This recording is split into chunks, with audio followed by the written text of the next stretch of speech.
स्वागत है आपका दोस्तों बिहार न्यूज में। मैं हूं फिरदौस गनी और आप देख रहे हैं केडीवी लाइव। दोस्तों आज हो चुका है 21 अगस्त 2026। तो आज की पूरे बिहार की टॉप न्यूज लेकर आए हैं आपके लिए। वीडियो शुरू करने से पहले आपसे एक रिक्वेस्ट है कि अगर आप पहली बार इस चैनल पर आए हैं तो चैनल को सब्सक्राइब करके बेल आइकन को प्रेस कर दीजिए और साथ ही साथ वीडियो को लाइक कर दीजिए, अपने दोस्तों के साथ शेयर भी कीजिए। तो चलिए चलते हैं आज की खबरों की ओर। दोस्तों आज बिहार न्यूज की शुरुआत सबसे पहले करेंगे कि नौकरी की तलाश में दुबई गए बिहार के 7 युवक फंसे, पासपोर्ट कब्जे में लेने से परिवार की चिंता बढ़ी, मदद की लगाई गुहार। दरअसल बिहार के पूर्णिया जिले से एक बेहद चिंताजनक खबर सामने आई है। रिपोर्ट्स के अनुसार रोजगार की तलाश में दुबई गए 7 युवक वहां गंभीर परेशानी में फंस गए हैं। युवकों का आरोप है कि जिस कंपनी में उन्हें काम दिलाने का वादा किया गया था वहां पर पहुंचने के बाद उनके पासपोर्ट अपने कब्जे में ले लिए गए। इतना ही नहीं, उन्होंने अपने साथ दुर्व्यवहार और फिर दबाव बनाए जाने की भी बात कही है। इस पूरे मामले ने उनके परिवार की चिंता बढ़ा दी है। बताया जा रहा है कि ये सभी युवक बेहतर कमाई और फिर अपने परिवार की आर्थिक स्थिति सुधारने के सपने के साथ दुबई गए थे। परिवारों का कहना है कि विदेश भेजने के लिए एजेंटों को बड़ी रकम भी दी गई थी, लेकिन वहां पर पहुंचने के बाद हालात उम्मीद के बिल्कुल भी विपरीत निकले। युवकों ने वीडियो जारी करके मदद की गुहार लगाई है और फिर कहा कि उनके पासपोर्ट कंपनी के पास है, जिसके कारण वे वापस भी नहीं लौट पा रहे हैं। अब परिजन राज्य सरकार और फिर विदेश मंत्रालय से हस्तक्षेप की मांग कर रहे हैं। स्थानीय जनप्रतिनिधियों ने भी मामले को उठाने और फिर मदद का आश्वासन दिया है।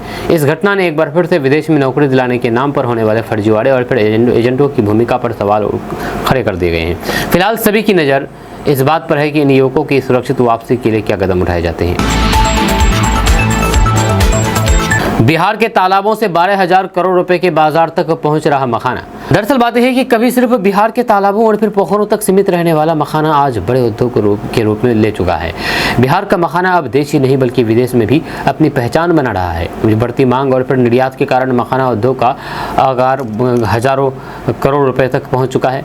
बिहार देश के कुल मखाना उत्पादन का लगभग 85 से 90% हिस्सा पैदा करता है, जिससे लाखों किसानों और फिर परिवारों की आजीविका जुड़ी हुई है। पिछले कुछ वर्षों में मखाना को सुपरफूड के रूप में पहचान मिली है।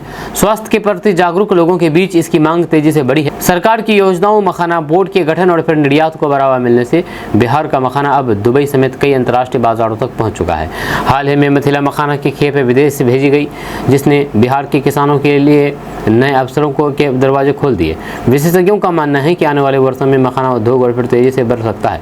बेहतर तकनीक, प्रोसेसिंग यूनिट और अंतर्राष्ट्रीय बाजार तक पहुंच मिलने से किसानों की आय में भी बढ़ोतरी हो रही है। यही वजह है कि आज मखाना केवल एक फसल नहीं बल्कि बिहार की पहचान और आर्थिक मजबूती का बड़ा आधार बनता जा रहा है। भारत की वह नदी जिसमें सबसे अधिक आती है बाढ़। दरअसल बात है कि भारत में हर साल कई नदियों में बाढ़ आती है, लेकिन क्या आप जानते हैं कि देश की सबसे ज्यादा बाढ़ वाले नदी कौन सी है? जल शक्ति मंत्रालय और केंद्रीय जल आयोग के आंकड़ों के अनुसार ब्रह्मपुत्र नदी को भारत की सबसे अधिक बाढ़ वाली नदी, प्रमुख नदी माना जाता है। वहीं पर बिहार की कोसी नदी को भी हर साल भारी तबाही मचाने वाली नदियों में गिना जाता है। यही वजह है कि कोसी को अक्सर बिहार का शोक भी कहा जाता है।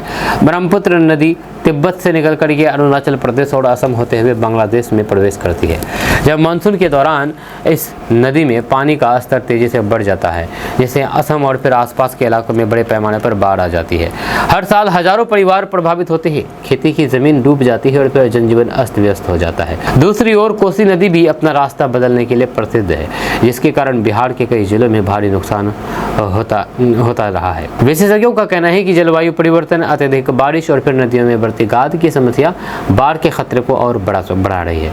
यही कारण है कि सरकारें बाढ़ नियंत्रण, तटबंध निर्माण और फिर राहत कार्यों पर लगातार काम कर रही है। लेकिन आज भी ब्रह्मपुत्र और फिर कोसी जैसी नदियां लाखों लोगों के लिए हर साल चुनौती बनकर के सामने आती है। बिहार में व्यापारियों के लिए चीनी की स्टॉक लिमिट तय, इससे ज्यादा मिली तो सीधे FIR होगी। दरअसल बात है कि बिहार सहित पूरे देश में चीनी की बढ़ती कीमतों को नियंत्रित करने के लिए सरकार ने बड़ा कदम उठाया है। रिपोर्ट्स के अनुसार अब चीनी कारोबारियों और फिर थोक विक्रेताओं के लिए स्टॉक रखने की एक तय सीमा निर्धारित कर दी गई है। यदि कोई व्यापारी तय सीमा से अधिक चीनी अपने गोदाम में रखता हुआ पाया गया तो उसके खिलाफ कानूनी कार्रवाई की जा सकती है और FIR भी दर्ज हो सकती है। सरकार का कहना है कि ये कदम जमाखोरी रोकने और फिर आम लोगों को उचित कीमत पर चीनी उपलब्ध कराने के लिए उठाया गया है। जानकारी के मुताबिक त्योहारों के मौसम में चीनी की मांग बढ़ जाती है, जिसके कारण कुछ व्यापारी अधिक मुनाफे के लिए बड़ी मात्रा में स्टॉक जमा कर लेते हैं। इससे बाजार में कृत्रिम कमी पैदा होती है और कीमतें तेजी से बढ़ने लगती है। इसकी स्थिति को देखते हुए केंद्र सरकार ने स्टॉक लिमिट को सख्ती से लागू करने का फैसला किया है। अधिकारियों को भी नियमित जांच के निर्देश दिए गए हैं ताकि नियमों का पालन सुनिश्चित किया जा सके। सरकार को उम्मीद है कि इस फैसले से बाजार में चीनी की उपलब्धता बनी रहेगी और कीमतों पर नियंत्रित रखने में मदद मिलेगी। विशेषज्ञों का कहना है कि जमाखोरी पर रोक लगने से उपभोक्ताओं को राहत मिल सकती है। फिलहाल व्यापारियों को नए नियमों का पालन करने की सलाह दी गई है। प्रशांत किशोर बना रहे हैं बिहार मतने का प्लान। जनसुराज पार्टी को मजबूत करने के लिए सितंबर से जिलों का दौरा। दरअसल बात है कि जनसुराज पार्टी के संस्थापक प्रशांत किशोर एक बार फिर से बिहार के दौरे पर निकलने की तैयारी कर रहे हैं। रिपोर्ट्स के अनुसार सितंबर महीने के मध्य से वे राज्य के विभिन्न जिलों का दौरा करेंगे और पार्टी संगठन को जमीनी स्तर पर मजबूत बनाने का प्रयास करेंगे। हाल ही में बांकीपुर उपचुनाव में मिली सफलता के बाद जनसुराज के कार्यकर्ताओं का उत्साह भरा हुआ है और पार्टी अब आने वाले चुनाव की तैयारी में जुट गई है। जानकारी के मुताबिक ये यात्रा चरणबद्ध तरीके से आयोजित की जाएगी। प्रशांत किशोर गांव, कस्बों और फिर जिलों में जाकर के लोगों से सीधा संवाद करेंगे और पार्टी की सदस्यता बढ़ाने पर जोर देंगे। बताया जा रहा है कि उनकी नज़र आने वाले शिक्षक और फिर स्नातक कोटे के एमएलसी चुनाव के साथ साथ पंचायत चुनाव पर भी है।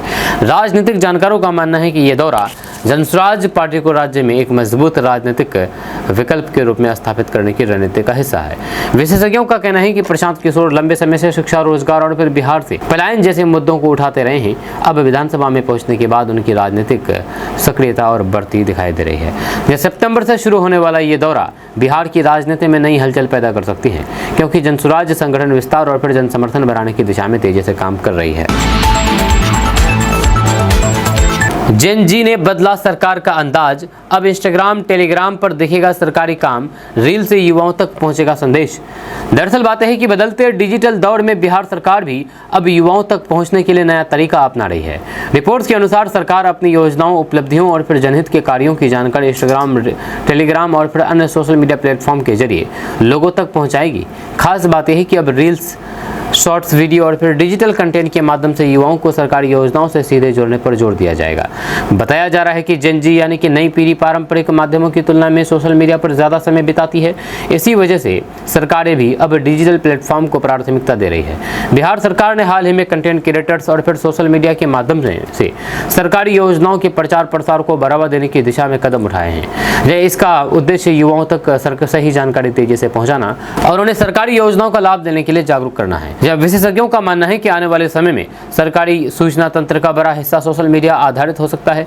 रील्स, वीडियो, इन्फोग्राफिक्स और फिर मैसेजिंग प्लेटफॉर्म के जरिए सरकार सीधे लोगों से संवाद स्थापित करना चाहती है। ऐसे में युवाओं को सरकारी योजनाओं, रोजगार, शिक्षा और फिर अन्य महत्वपूर्ण जानकारियां पहले से अधिक आसानी से मिल सकेगी। बिहार के लिए 29,164 करोड़ रुपए की लागत से 24 लाख से अधिक घरों को मंजूरी, शिवराज सिंह चौहान। दरअसल बातें हैं कि बिहार के लाखों गरीब और फिर जरूरतमंद परिवारों के लिए बड़ी खुशखबरी सामने आई है। केंद्रीय ग्रामीण विकास मंत्री शिवराज सिंह चौहान ने जानकारी दी है कि बिहार में आवास योजना के तहत 24 लाख से अधिक घरों को मंजूरी दी गई है। इस पूरी योजना पर लगभग 29,164 करोड़ रुपए खर्च किए जाएंगे। सरकार का कहना है कि इसका उद्देश्य ऐसे परिवारों को पक्का घर उपलब्ध कराना है जो अभी तक कच्चे मकानों या फिर असुरक्षित आवासों में रहने को मजबूर हैं। जानकारी के अनुसार ये योजना ग्रामीण क्षेत्रों के गरीब परिवारों के जीवन स्तर को बेहतर बनाने की दिशा में एक बड़ा कदम मानी जा रही है। नए घर बनने से लाखों परिवारों को सुरक्षित आवास मिलेगा, वहीं पर निर्माण कार्यों से स्थानीय स्तर पर रोजगार के अवसर भी बढ़ेंगे। सरकार का दावा है कि आवास योजना के जरिए गाँव में आधारभूत सुविधाओं का विस्तार भी होगा और लोगों का जीवन पहले से अधिक बेहतर बनेगा। विशेषज्ञों का मानना है कि इतनी बड़ी संख्या में घरों की मंजूरी बिहार के ग्रामीण विकास को नई गति दे सकती है। यदि योजना समय पर पूरी होती है तो फिर इसका सीधा लाभ लाखों परिवारों को मिलेगा। फिलहाल राज्य के विभिन्न जिलों में योजना को लागू करने की तैयारियां तेज कर दी गई है। चीनी महंगी होने पर बिहार सरकार के मंत्री का अनोखा जवाब। देश में डायबिटीज के लोग अधिक हैं, अब जमाखोरों पर एक्शन। दरअसल बात है कि बिहार में चीनी की बढ़ती कीमतों को लेकर के इन दिनों काफी चर्चा हो रही है।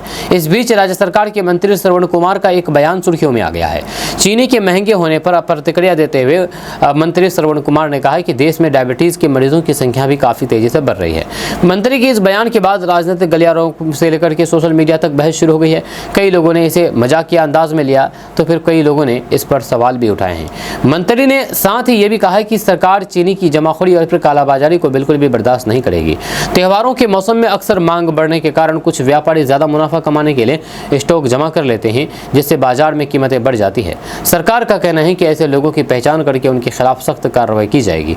जरूरत पड़ने पर एफआईआर दर्ज करने और फिर कानूनी कार्रवाई करने के भी निर्देश दिए गए हैं। वहीं पर सरकार का दावा है कि उसका उद्देश्य आम लोगों को उचित कीमत पर चीनी उपलब्ध कराना है और बाजार में कृत्रिम कमी नहीं होने देना है। हमारे विधायक बनने से क्या होगा?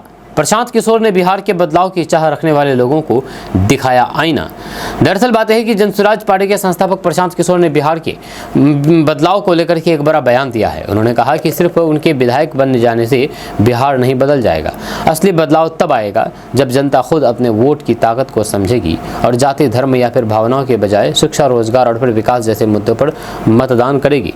प्रशांत किशोर का कहना है कि बिहार की राजनीति को बदलने की जिम्मेदारी केवल नेताओं की नहीं बल्कि जनता की भी है। प्रशांत किशोर ने लोगों से आत्ममंथन करने की अपील करते हुए कहा कि चुनाव के समय सभी लोग बदलाव की बात करते हैं, लेकिन मतदान के समय अक्सर पुराने समीकरण हावी हो जाते हैं।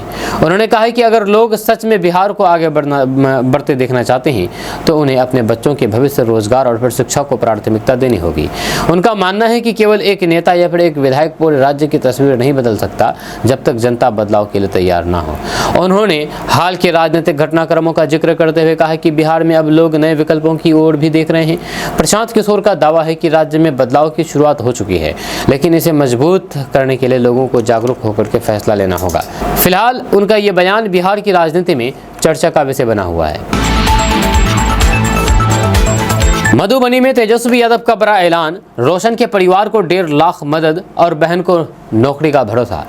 दरअसल बात है कि बिहार के मधुबनी जिले के परकोली गांव में पहुंचे तेजस्वी यादव ने रोशन आनंद के परिवार से मुलाकात की है और उनके परिजनों को आर्थिक सहायता देने का ऐलान कर दिया है। रिपोर्ट्स के मुताबिक तेजस्वी यादव ने रोशन के परिवार को 1.5 लाख रुपए की मदद देने की घोषणा की है। साथ ही उन्होंने रोशन के बहन को नौकरी दिलाने के लिए भी प्रयास करने का भरोसा दिया है। इस दौरान बड़ी संख्या में स्थानीय लोग और फिर पार्टी कार्यकर्ता भी मौजूद रहे। तेजस्वी यादव ने परिवार से मुलाकात के दौरान घटना को बेहद दुखद बताते हुए कहा कि पीड़ित परिवार को न्याय मिलना चाहिए। उन्होंने आरोप लगाया है कि इस मामले में कई गंभीर सवाल उठ रहे हैं और पूरे मामले की निष्पक्ष जांच होनी चाहिए। परिवार के सदस्यों ने भी अपनी समस्या और दर्द उनके सामने में रखा। तेजस्वी यादव ने कहा है कि विपक्ष इस मुद्दे को मजबूती से उठाएगा और पीड़ित परिवार को अकेला नहीं छोड़ेगा। पूर्व विधायक गोपाल मंडल को लेगी कांग्रेस। जेडीयू के पूर्व विधायक गोपाल मंडल का दावा, दिल्ली पर बात बन गई। दरअसल बात है कि बिहार की राजनीति में एक बार फिर से गोपाल मंडल चर्चा के केंद्र में आ गए हैं। जेडीयू से निष्कासित पूर्व विधायक गोपाल मंडल ने दावा कर दिया है कि उनकी कांग्रेस में शामिल होने को लेकर के दिल्ली स्तर पर बातचीत हो चुकी है। इस दावे के बाद बिहार के राजनीतिक गलियारों में हलचल तेज हो गई है। गोपाल मंडल अपने बयानों और फिर विवादों के कारण अक्सर सुर्खियों में रहते हैं, इसलिए उनके कांग्रेस में जाने की अटकलों ने सभी का ध्यान खींच लिया है। रिपोर्ट्स के मुताबिक गोपाल मंडल के कांग्रेस में शामिल होने को लेकर के पोस्टर भी सामने आए हैं, जिससे चर्चाओं को और बल मिल गया। हालांकि कांग्रेस के बिहार मुख्यालय सदाकत आश्रम की ओर से इस बारे में कोई भी आधिकारिक जानकारी नहीं दी गई है। ऐसे में अभी स्थिति पूरी तरह से स्पष्ट नहीं है कि गोपाल मंडल कांग्रेस का दामन थामेंगे या नहीं। आपको बता दें कि ये वही गोपाल मंडल है जो अक्सर विवादों में रहते हैं। एक बार ट्रेन में ये बनियान और कच्छे में घूमते हुए नजर आए थे, जो काफ़ी विवाद हुआ था। ये जदयू में थे, जदयू के पूर्व विधायक थे, लेकिन अब जदयू से निष्कासित होने के बाद यह कांग्रेस में जा रहे हैं। बिहार के गांव की बदल रही तस्वीर, 1,21,000 से ज़्यादा बसावटें पक्की सड़क से जुड़ी, अब बाकी गांव की बारी।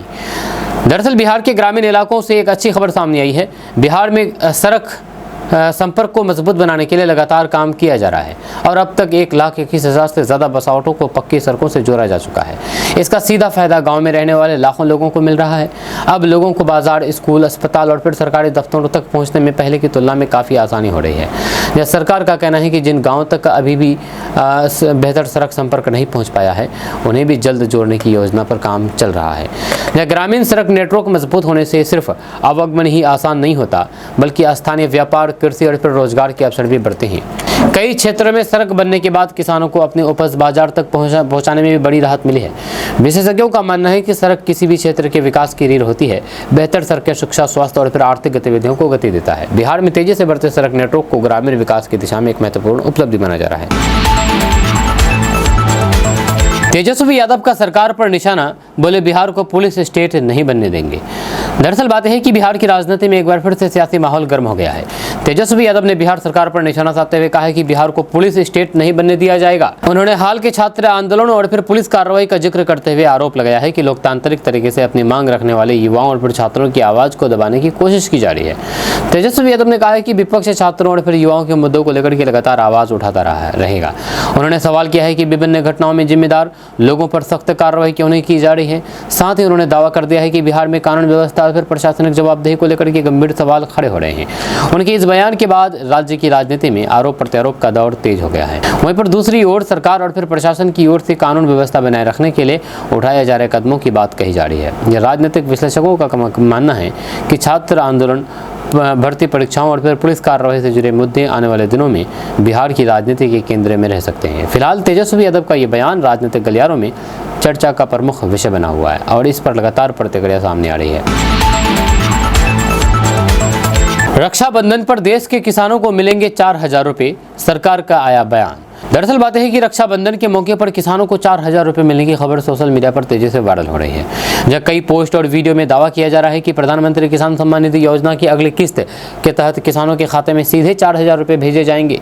इस दावे के बाद देश भर के किसानों के बीच चर्चा शुरू हो गई है और लोग इसकी सच्चाई जानना चाह रहे हैं। अब इस मामले पर सरकार की ओर से स्पष्टीकरण जारी किया गया है। यह सरकारी फैक्ट चेक एजेंसियों ने कहा कि रक्षाबंधन पर सभी किसानों को 4,000 रुपये मिलने का दावा सही नहीं है। यह सरकार ने लोगों से सोशल मीडिया पर फैल रही भ्रामक खबरों से सावधान रहने की सलाह दी गई है। हालांकि कुछ किसानों को विशेष परिस्थितियों में 4,000 रुपये मिल सकते हैं, जैसे कि जिनकी पिछली 2,000 रुपये की किस्त किसी कारण से अटकी हुई थी और अब नई किस्त के साथ जारी किया जाए, लेकिन ये लाभ सभी किसानों को नहीं मिलेगा।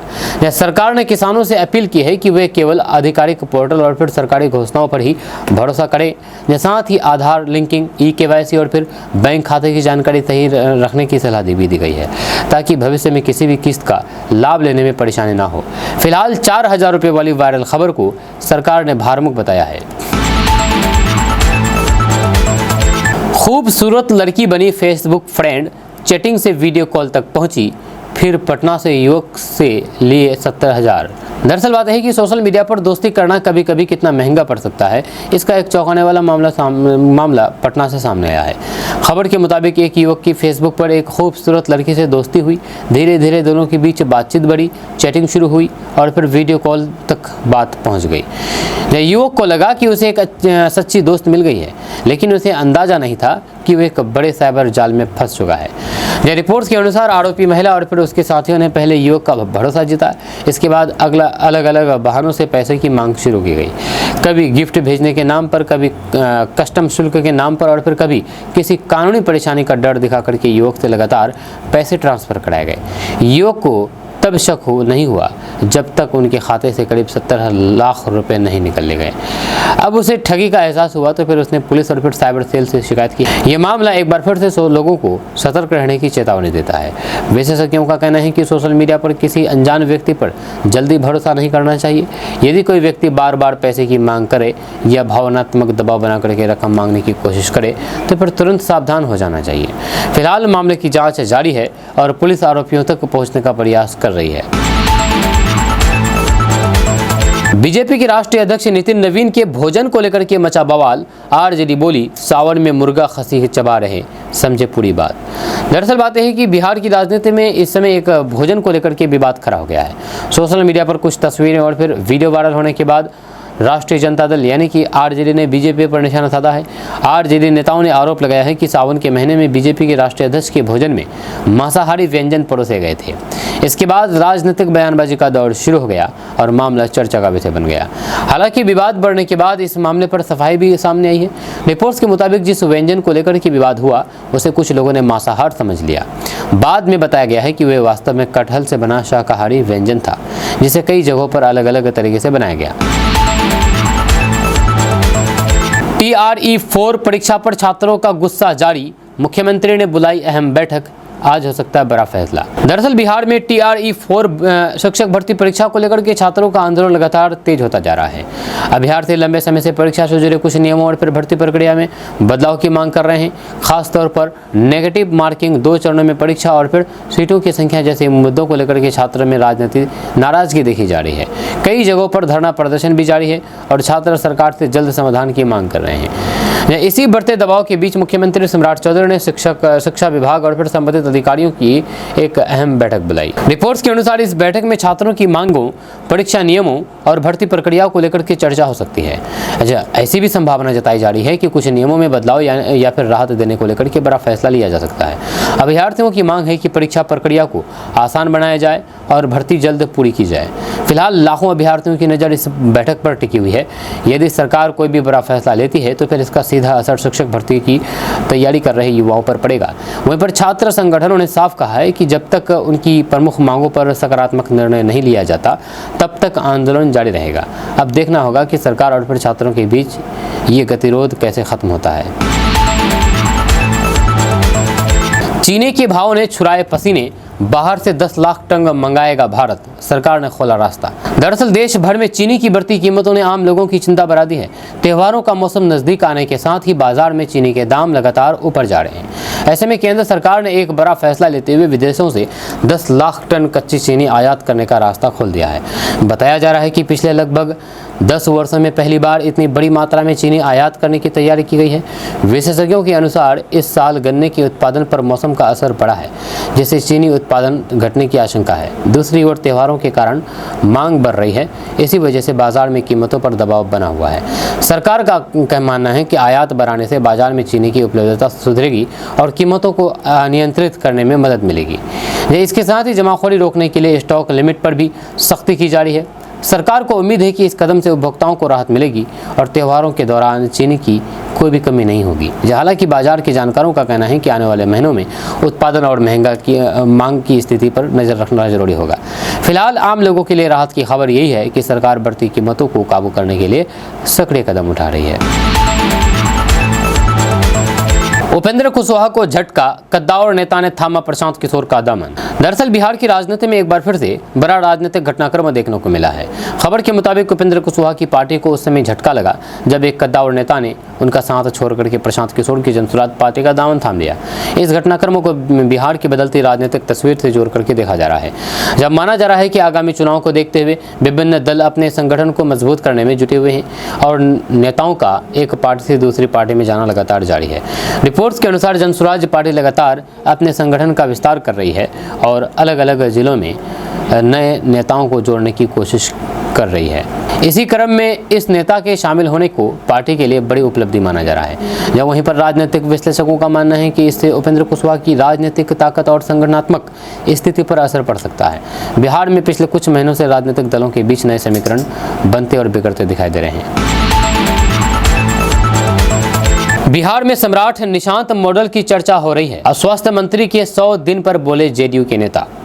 दरअसल बात यह है कि बिहार की राजनीति में इन दिनों सम्राट निशांत मॉडल को लेकर के चर्चा तेज हो गई है। जब स्वास्थ्य मंत्री के 100 दिन पूरे होने के मौके पर जेडीयू नेताओं ने सरकार की उपलब्धियों को गिनाते हुए कहा कि बिहार में विकास और फिर सुशासन को नई दिशा देने का प्रयास किया जा रहा है। नेताओं का दावा है कि सरकार स्वास्थ्य, शिक्षा, सड़क और फिर रोजगार जैसे क्षेत्रों में तेजी से काम कर रही है और जनता को इसका लाभ मिल रहा है। जेडीयू नेताओं ने कहा है कि पिछले 100 दिनों में स्वास्थ्य विभाग में कई महत्वपूर्ण फैसले लिए गए हैं। अस्पतालों की व्यवस्था को बेहतर बनाने, डॉक्टरों और फिर स्वास्थ्यकर्मियों की उपलब्धता बढ़ाने तथा मरीजों को सुविधा देने की दिशा में काम किया गया है। पार्टी नेताओं का कहना है कि सरकार का फोकस केवल घोषणाओं तक नहीं बल्कि जमीनी स्तर पर बदलाव लाने पर है। दोस्तों, बिहार पंचायत चुनाव में 10 साल बाद नया आरक्षण रोस्टर बदल जाएगा। अभी जिस पंचायत क्षेत्र में आरक्षण नहीं है, यानी कि सामान्य सीट है, वहां पर आरक्षण लगाया जाएगा, चाहे महिला हो या फिर अति पिछड़ा हो। साथ ही साथ मुखिया की सीट 8000 से भी बढ़ सकती है। जहां बिहार में अगले साल होने वाला पंचायत चुनाव सिर्फ चुनाव नहीं बल्कि गाँव के सियासी समीकरण को नए सिरे से तय करने वाला बदलाव साबित हो सकता है। परिसीमन से लेकर के आरक्षण तक कई स्तरों पर तस्वीर बदलने की तैयारी है। सबसे बड़ा असर मुखिया की सीटों पर पड़ सकता है।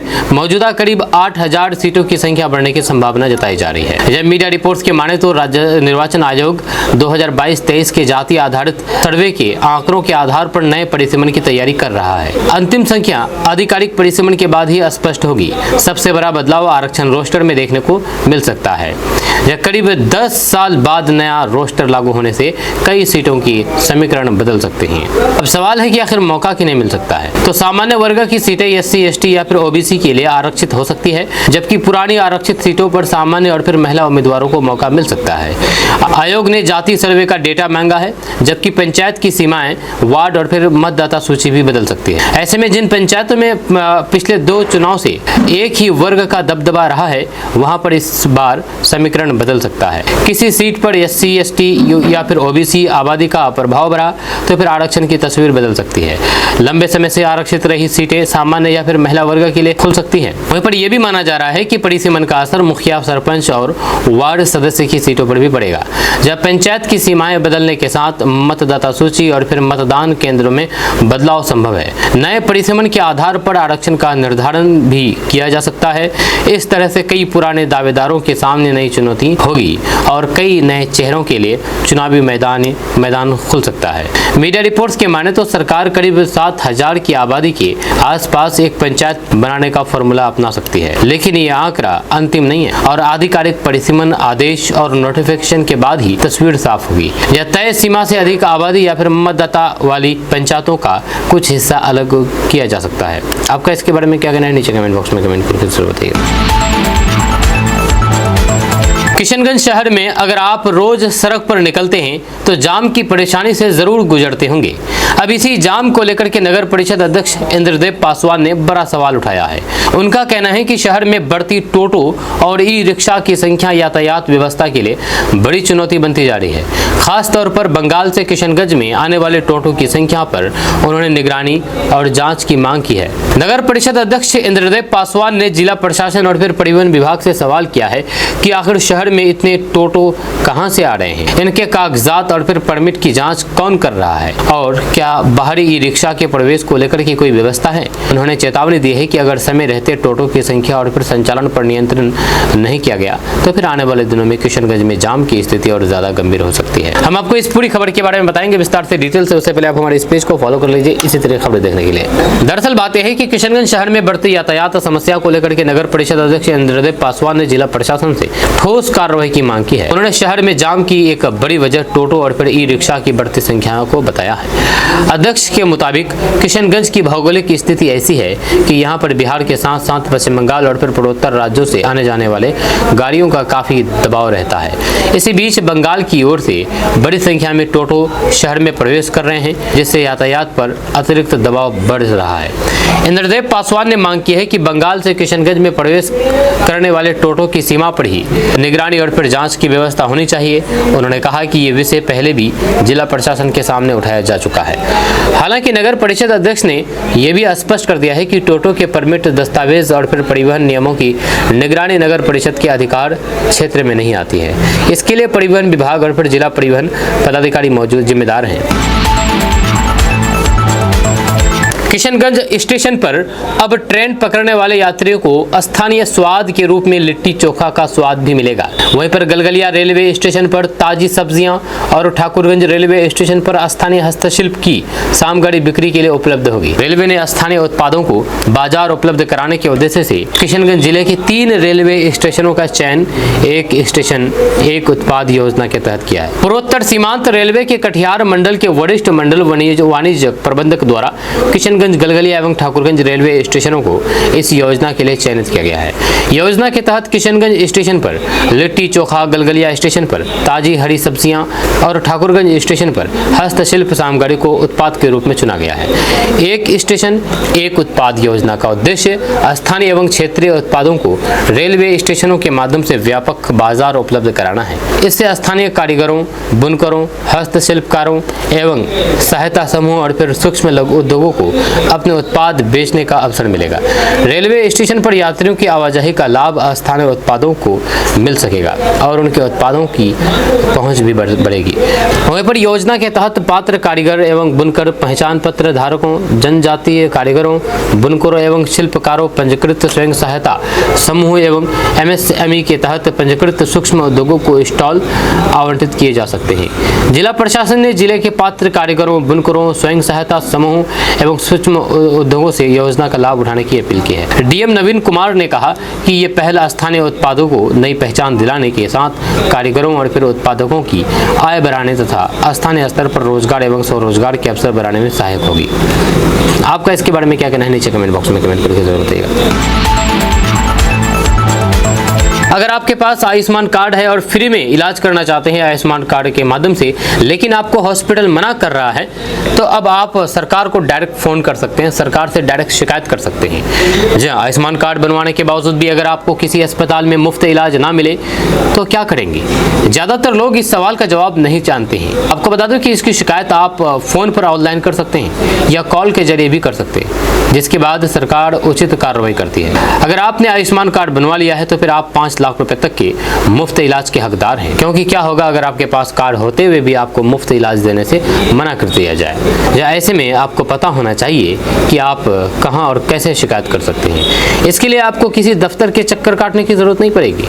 दरअसल आप सिर्फ फोन से ही अपनी बात सरकार तक पहुंचा सकते हैं और इसके बाद सरकार अपनी शिकायत पर उचित कार्रवाई करेगी। या इससे पहले आप ऑफिशियल पोर्टल पर आयुष्मान कार्ड होने के बावजूद इलाज से इनकार किए जाने की शिकायत करें, उससे पहले कुछ जरूरी काम कर लें। आप अस्पताल प्रशासन से आयुष्मान कार्ड रिजेक्ट करने या फिर इलाज न देने का कारण लिखित में मांगे। जिस स्टाफ या फिर डॉक्टर ने इलाज से इनकार किया है उसका पूरा नाम और फिर तीखा तारीख समय भी नोट कर लें। इसके साथ ही डॉक्टर के पर्चे, टेस्ट रिपोर्ट्स और अस्पताल की पर्ची की साफ फोटो या फिर कॉपी अपने पास सुरक्षित रखें। अगर आपको पेमेंट करनी पड़ती है तो आपने अपने पास पेमेंट की रसीद या फिर बिल संभाल करके रखें। अस्पताल की सही जानकारी, पैसे के जैसे कि नाम, ब्रांच, लोकेशन अपने पास नोट कर लें। ये शिकायत करते हुए आपके काम आएगी। आयुष्मान कार्ड का नंबर और फिर मरीज के जरूरी डॉक्यूमेंट्स जैसे कि आधार या फिर वोटर ID कार्ड साथ रखें। वहीं पर आयुष्मान कार्ड होने के बावजूद भी अगर आपको इलाज देने से मना किया जाए तो आप cgrms.pmjay.gov.in पर अपनी शिकायत दर्ज कर सकते हैं और सरकार तक बात पहुंचा सकते हैं। इसके लिए सबसे पहले ऑफिशियल पोर्टल cgrms.pmjay.gov.in पर जाएं। अब होम पेज पर सबसे नीचे दिए गए रजिस्टर्ड योर ग्रीवेंस के ऑप्शन पर क्लिक करें। अब योजना के ऑप्शन में PMJAY को चुनें और आगे बढ़ें। अपना नाम, पता, कॉन्टैक्ट नंबर और फिर आयुष्मान कार्ड की डिटेल्स दर्ज करें। अब शिकायत की कैटेगरी में हॉस्पिटल को चुनें और अस्पताल का नाम और फिर बाकी डिटेल उपलब्ध कराएं। इसके बाद ग्रीवेंस डिस्क्रिप्शन बॉक्स में पूरी घटना साफ साफ लिखें। किशनगंज में अगर आप बाजार से सब्जी खरीद रहे हैं तो ये खबर आपकी जेब से जुड़ी हुई है, क्योंकि जिस प्याज के बिना ज्यादातर घरों की रसोई अधूरी मानी जाती है, उसी प्याज की कीमत अब लोगों की परेशानी बढ़ाने लगी है। कुछ दिन पहले तक जिस प्याज को लोग सामान्य कीमत पर खरीद रहे थे, अब वही प्याज बाजार में 50 रुपए किलो के पार पहुंच गया है। यानी कि सब्जी का स्वाद बढ़ाने वाला प्याज अब घरेलू बजट का हिसाब बिगाड़ रहा है। कीमतों में अचानक आई इस तेजी से गृहणियां ही नहीं बल्कि होटल और फिर ढाबा संचालक भी परेशान है। आखिर प्याज के दाम अचानक क्यों बढ़े और क्या आने वाले दिनों में लोगों को राहत मिल सकती है? आइए इसके बारे में जानते हैं विस्तार से, डिटेल से। उससे पहले आप हमारे इस पेज को फॉलो कर लीजिए इससे खबरें देखने के लिए। दरअसल किशनगंज में प्याज की बढ़ती कीमत ने आम लोगों की रसोई का बजट बिगाड़ना शुरू कर दिया है। जब पिछले कुछ दिनों से प्याज के दाम में लगातार तेजी देखने को मिल रही है। स्थानीय बाजार में अच्छी गुणवत्ता वाला प्याज अब 50 रुपए प्रति किलो से भी अधिक कीमत पर बिक रहा है। प्याज की कीमत बढ़ने का सबसे सीधा असर घरों के मासिक बजट पर पड़ रहा है। रोजाना खाना बनाने में इस्तेमाल होने वाला प्याज अब लोगों को सोच समझ करके खरीदना पड़ रहा है। कई परिवारों में सब्जी, दाल, चटनी और दूसरे व्यंजनों में प्याज की मात्रा कम करने की नौबत आ गई है। गृहिणियों का कहना है कि पहले से ही महंगाई के कारण घर का खर्च संभालना मुश्किल हो रहा है। ऐसे में रोजमर्रा की जरूरत वाली चीजों में प्याज के दाम बढ़ने से परेशानी और बढ़ गई है। सिर्फ घरों की रसोई ही नहीं बल्कि छोटे होटल और ढाबा संचालक भी प्याज की बढ़ती कीमत से परेशान है। कारोबारियों के लिए प्याज रोजाना इस्तेमाल होने वाली जरूरी सामग्री है। ऐसे में इसकी शिकायत बढ़ने से खाने की लागत भी बढ़ रही है। स्थानीय दुकानदारों के मुताबिक प्याज की कीमत बढ़ने के पीछे मंडियों में आवक प्रभावित होना और परिवहन लागत में बढ़ोतरी प्रमुख वजहों में शामिल है। किशनगंज के मोतीबाग इलाके से सामने आई ये खबर आपको सोचने पर मजबूर कर देगी। जिस जगह पर शहर का कचरा जमा किया जा रहा है, उसी जगह के आसपास रहने वाले लोगों का दावा है कि अब कचरा सिर्फ गंदगी नहीं बल्कि उनके लिए परेशानी और फिर बीमारी का कारण बनता जा रहा है। ग्रामीणों ने जांच टीम के सामने दुर्गंध, धुएं, सांस लेने में परेशानी, बीमारियों और फिर पानी की गुणवत्ता खराब होने जैसी गंभीर शिकायतें रखी है। इतना ही नहीं, कुछ लोगों ने आरोप लगाया है कि समस्या के खिलाफ आवाज उठाने पर उनके खिलाफ मुकदमे तक दर्ज किए गए हैं। अब मामला नेशनल ग्रीन ट्रिब्यूनल यानी कि NGT तक पहुंच चुका है और उसके आदेश पर जांच टीम मौके पर पहुंची है। सवाल बड़ा है, क्या मोतीबाग का ये डंपिंग स्थल वाकई आसपास रहने वाले लोगों के लिए खतरा बन रहा है? जांच के बाद आने वाली रिपोर्ट से तस्वीर काफी हद तक साफ हो सकती है। किशनगंज शहर के मोतीबाग कचरा डंपिंग स्थल पर गुरुवार को बिहार राज्य प्रदूषण नियंत्रण बोर्ड की टीम ने निरीक्षण किया। ये जांच नेशनल ग्रीन ट्रिब्यूनल यानी कि NGT के आदेश के बाद की जा रही है। जब दोपहर करीब 1 बजे टीम मौके पर पहुंची, इस दौरान नगर परिषद के कार्यपालक पदाधिकारी, स्वच्छता निरीक्षक स्वरूप राज, वार्ड पार्षद अरविंद मंडल, रमेश चौहान, संजय चौहान, दिलीप यादव समेत कई अधिकारी, कर्मी और फिर स्थानीय ग्रामीण मौजूद रहे। जांच के दौरान आसपास रहने वाले ग्रामीणों ने टीम के सामने अपनी समस्या रखी। लोगों का कहना था कि डंपिंग स्थल से निकलने वाली तेज दुर्गंध और कचरा जलने के बाद उठने वाला धुआं लंबे समय से उनके लिए परेशानी का कारण बना हुआ है। ग्रामीणों ने स्वास्थ्य संबंधित समस्याओं की भी शिकायतें की है। जब कुछ लोगों ने अपनी मेडिकल रिपोर्ट और फिर चिकित्सीय दस्तावेज जांच टीम को सौंपी है। उनका दावा है कि डंपिंग स्थल से होने वाले प्रदूषण का उनके स्वास्थ्य पर असर पड़ रहा है। सबसे गंभीर शिकायत पानी को लेकर के सामने आई है, जहां स्थानीय लोगों ने आरोप लगाया है कि कचरा डंपिंग के कारण आसपास के भूजल की गुणवत्ता प्रभावित हो रही है। ग्रामीणों ने पानी की जांच कराने और फिर समस्या का अस्थायी समाधान करने की मांग की है। लोगों ने यह भी बताया है कि जब कचरे में आग लगती है तो धुआं आसपास के पूरे इलाके में फैल जाता है। इससे सांस लेने में परेशानी समेत कई समस्याएं होने की बात कही गई है। दोस्तों, किशनगंज में एक महिला लापता हो गई है, जिसके बाद ससुर ने FIR दर्ज कराई है। पति पंजाब में मजदूरी करता है, इधर पत्नी लापता हो गई है। जी हाँ, किशनगंज में घर से रात के वक्त निकली एक महिला अचानक लापता हो गई और अब परिवार की चिंता बढ़ती जा रही है। महिला अपने 3 बच्चों को घर में सुला करके बाहर निकली थी, लेकिन उसके बाद वापस नहीं लौटी। काफी तलाश के बाद भी जब कोई सुराग नहीं मिला तो आखिरकार परिवार ने पुलिस का दरवाजा खटखटाया।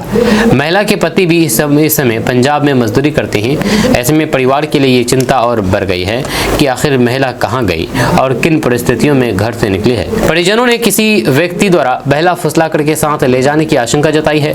पुलिस ने FIR दर्ज करके जांच शुरू कर दी है और अब महिला के मोबाइल नंबर समेत दूसरे सुरागों के जरिए इसकी तलाश की जा रही है। किशनगंज के सिमलबाड़ी ब्लॉक चौक वार्ड से विवाहिता पूनम देवी के संदिग्ध परिस्थितियों में लापता होने का मामला सामने आया है। महिला के ससुर की शिकायत पर किशनगंज थाना में प्राथमिकी दर्ज कराई गई है। परिजनों के मुताबिक पूनम देवी 12 अगस्त की रात करीब 11 बजे अपने 2 बेटों और फिर एक बेटी को घर में सुला करके बाहर निकली थी। इसके बाद वो वापस नहीं लौटी। परिवार के लोगों ने रिश्तेदारों और फिर परिचितों की यहाँ पर तलाश की, लेकिन महिला का कोई भी सुराग नहीं मिला। पूनम देवी के पति मजदूरी के सिलसिले में अक्सर पंजाब में रहते हैं। महिला के लापता होने की जानकारी उनके पति को भी दी गई। जब परिजनों ने पुलिस को दिए गए आवेदन में आशंका जताई है कि किसी व्यक्ति ने पूनम देवी को बहला फुसला करके अपने साथ ले गया होगा। हालांकि महिला वास्तव में किन परिस्थितियों में घर से निकली और उनके साथ क्या हुआ, इसकी पुष्टि अभी नहीं हुई है। परिवार ने किसी अनहोनी की आशंका भी जताई है और पुलिस से महिला को जल्द बरामद करने की मांग की है। कोचाधामन से सामने आया 12 साल के उमर आलम की मौत का मामला अब और गंभीर होता जा रहा है। जिस बच्चे को परिवार ने स्कूल जाने के लिए घर से भेजा था, उसका शव अगले दिन नहर के पास मिला। मामला सिर्फ हादसे का नहीं बल्कि हत्या की आशंका से जुड़ गया है। अब खुद किशनगंज के SP संतोष कुमार देर रात घटनास्थल पर पहुंचे और पूरे मामले की बारीकी से जांच की। पुलिस ने इस केस को गंभीरता से लेते हुए SIT यानी कि विशेष जांच टीम का गठन किया।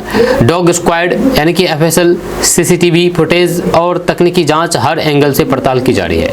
वहीं पर पुलिस के शुरुआती अनुसंधान में एक संदिग्ध का नाम भी सामने आया है। अब पुलिस के सामने सबसे बड़ा सवाल है कि 12 साल की उम्र की आखिर हत्या क्यों की गई और उसे घर से बाहर नहर तक कौन लेकर के गया।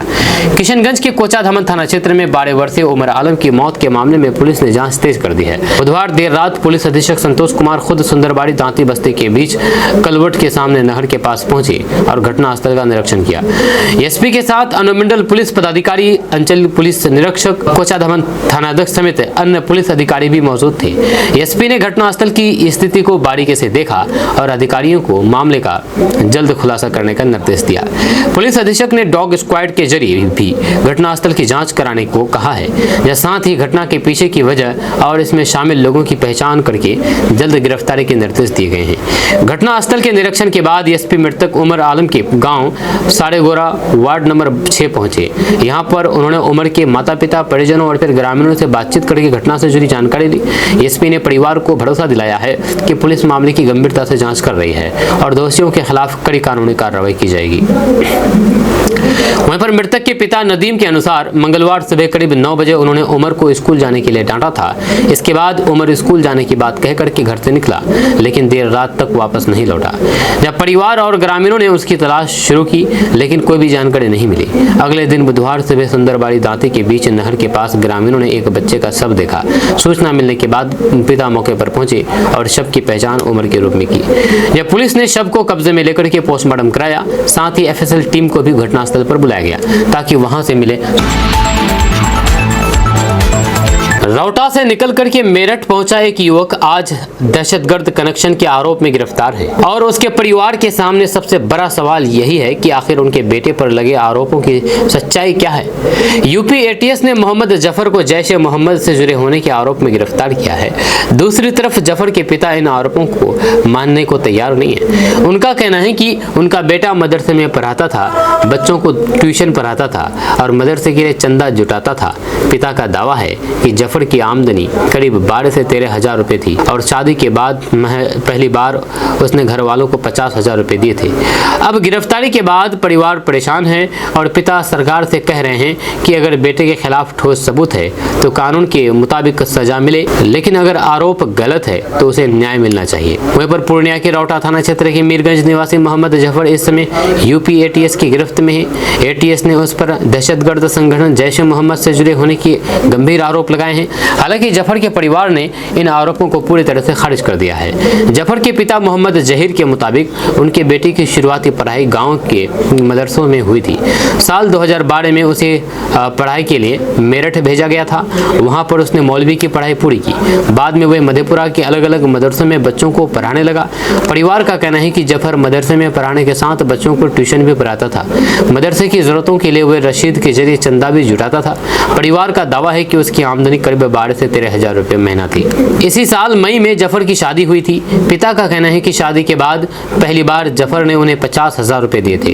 इसके बाद करीब 1 महीने बाद वह मदरसे के लिए चंदा जुटाने मेरठ गया था और इसी दौरान यूपी एटीएस ने उसे गिरफ्तार कर लिया। केंद्रीय गृह मंत्री अमित शाह 21 और 22 अगस्त को सिलीगुड़ी के दौरे पर रहेंगे। सीमांचल और किशनगंज से जुड़ी एक बड़ी खबर सामने आ रही है, क्योंकि देश के बेहद संवेदनशील माने जाने वाले सिलीगुड़ी कॉरिडोर यानी कि चिकन नेक पर अब सुरक्षा व्यवस्था को और मजबूत करने की तैयारी है। केंद्रीय गृह मंत्री अमित शाह 21 और 22 अगस्त को सिलीगुड़ी के दौरे पर रहेंगे। इस दौरान अंतर्राष्ट्रीय सीमाओं की सुरक्षा, नेपाल और भूटान बॉर्डर की निगरानी, सुरक्षा एजेंसियों के बीच तालमेल और रणनीतिक सिलीगुड़ी कॉरिडोर की सुरक्षा को लेकर के हाई लेवल बैठक होगी। इस पूरे प्लान का असर किशनगंज और सीमांचल जैसे सीमावर्ती इलाकों की सुरक्षा व्यवस्था पर देखने को मिल सकता है। केंद्रीय गृह मंत्री अमित शाह 21 और 22 अगस्त को पश्चिम बंगाल के सिलीगुड़ी के 2 दिवसीय दौरे पर रहेंगे। इस दौरे को सुरक्षा के लिहाज से बेहद महत्वपूर्ण माना जा रहा है, क्योंकि सिलीगुड़ी कॉरिडोर भारत के लिए बेहद संवेदनशील इलाका है। यही संकरा गलियारा देश के पूर्वोत्तर राज्यों को भारत के बाकी हिस्सों से जोड़ता है। ऐसे में इस पूरे क्षेत्र में किसी भी तरीके की सुरक्षा चुनौती का सीधा असर पूर्वोत्तर की कनेक्टिविटी और राष्ट्रीय सुरक्षा पर पड़ सकता है। सकता है। गृह मंत्री अमित शाह सिलीगुड़ी में उच्च स्तरीय बैठक की अध्यक्षता करेंगे, जब बैठक में अंतर्राष्ट्रीय सीमा की सुरक्षा, सीमा प्रबंधन और सुरक्षा एजेंसियों के बीच बेहतर समन्वय जैसे मुद्दों पर चर्चा होगी। खास तौर पर भारत नेपाल और भारत भूटान सीमा पर सुरक्षा व्यवस्था को लेकर भी समीक्षा की जाएगी। यह सीमा की निगरानी करने वाली सुरक्षा एजेंसियों के साथ स्थानीय पुलिस और फिर प्रशासन के बीच बेहतर तालमेल पर जोर दिया जाएगा। दरअसल सीमा सुरक्षा की चुनौती अब केवल घुसपैठ और तस्करी तक सीमित नहीं है।